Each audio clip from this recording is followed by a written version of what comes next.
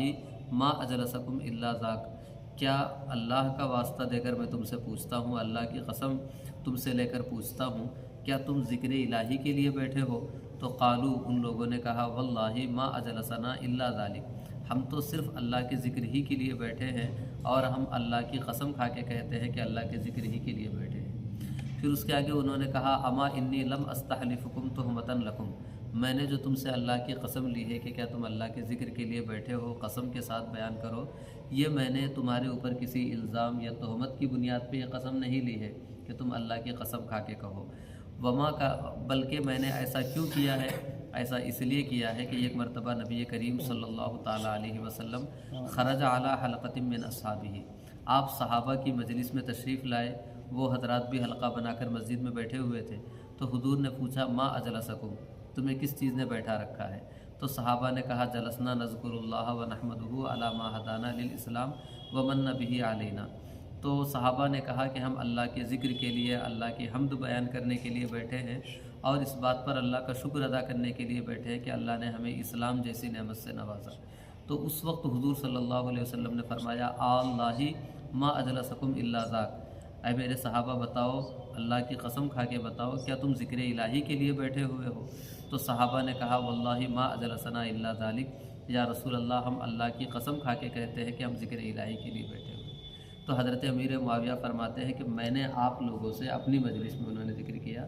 میں نے جو آپ لوگوں سے قسم لی ہے وہ اس بنیاد پر نہیں کہ مجھے آپ کے یہاں بیٹھنے میں یا آپ کے بیان کرنے میں کوئی شبہ ہے، بلکہ میں تو دراصل اپنے نبی کریم صلی اللہ تعالیٰ علیہ وسلم کی اس سنت کو عمل کر رہا تھا، جو سنت اس طور پہ ہے کہ حضور اپنے صحابہ کی مجلس میں تشریف لائے، صحابہ سے پوچھا کیوں بیٹھے ہو؟ تو صحابہ نے کہا ذکر الہی کے لیے بیٹھے ہیں، تو حضور نے اس پہ ان سے قسم لی، تو اسی لیے میں اسی سنت پہ عمل کرتے ہوئے تم سے قسم لے رہا ہوں۔ اس کے بعد حضور صلی اللہ علیہ وسلم نے قسم لینے کی وجہ بیان کی اور فرمایا اما انی لم استحلفکم تہمۃ لکم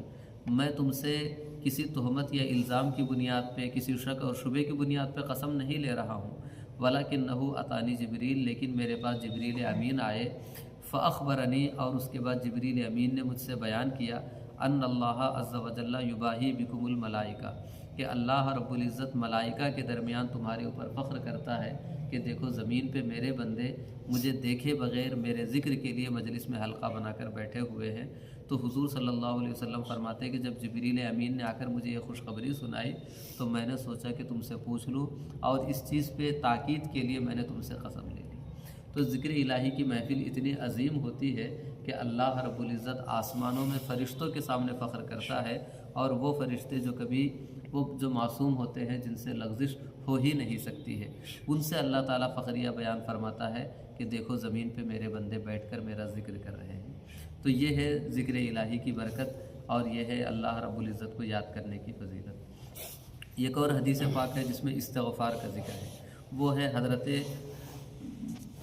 ابو بردہ رضی اللہ تعالیٰ عنہ سے مروی ہے، اور وہ حضرت اغر المزنی سے روایت کرتے ہیں وکانت لہو صحبتن، اور یہ بھی صحابی تھے، حضرت اغر المزنی یہ صحابی تھے۔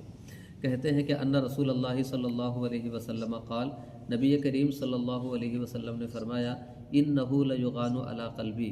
کہ دل کے اوپر بھی زنگ لگ جاتا ہے، جیسے لوہے پہ زنگ لگ جاتا ہے، کسی بھی قیمتی چیز کے اوپر گرد پڑ جاتی ہے، ایسے دل کے اوپر بھی گرد پڑ جاتا ہے۔ تو دل کے گرد کو کیسے دور کریں گے؟ تو فرمایا وَإِنِّي لَأَسْتَغْفِرُ اللَّهَ فِي الْيَوْمِ 100 مرة میں دن بھر میں 100 مرتبہ استغفار کرتا ہوں۔ تو حضور صلی اللہ تعالیٰ علیہ وسلم اللہ کے محبوب ہے، اس کے باوجود آپ دن بھر میں 100 مرتبہ استغفار کرتے ہیں۔ استغفار کا معنی ہوتا ہے استغفر اللہ ربی، اے اللہ میں تجھ سے مغفرت طلب کرتا ہوں، واتوب الیہ اور میں تیری جانب رجوع کرتا ہوں۔ تو نبی معصوم ہوتے ہوئے بھی 100 مرتبہ استغفار کرتے ہیں، ہم لوگ تو معصوم نہیں ہیں، ہم تو جو حال ہے ظاہر ہے سب کے اوپر، تو ہمارے لیے ضروری ہے کہ ہم روزانہ 100 مرتبہ استغفار کا معمول بنائیں۔ تو فجر کی نماز میں 10 مرتبہ لا الہ الا اللہ وحدہ لا شریک لہ لہ الملک ولہ الحمد وہو علی کل شیء قدیر، اس کی عادت بنائیے نماز فجر کے بعد۔ اور دوپہر کو آپ وقت نکال کر کے استغفر اللہ ربی من کل ذنب واتوب الیہ ظہر میں پڑھنے کا معمول بنا لیجئے، عصر کے بعد درود کا معمول بنا لیجئے، اور مغرب کے بعد وقت کم رہتا ہے تو عشاء کے بعد جو ہے قرآن کریم کی کچھ صورتیں ہیں جس میں بطور خاص سورہ ملک ہے، سورہ واقعہ ہے، اس کو پڑھ لیجئے۔ تو اس طریقے سے دن بھر میں آپ کے کچھ وظائف ہو جائیں گے اور اس کی برکتیں آپ اپنی زندگی کے اندر محسوس کریں گے۔ بسم اللہ الرحمن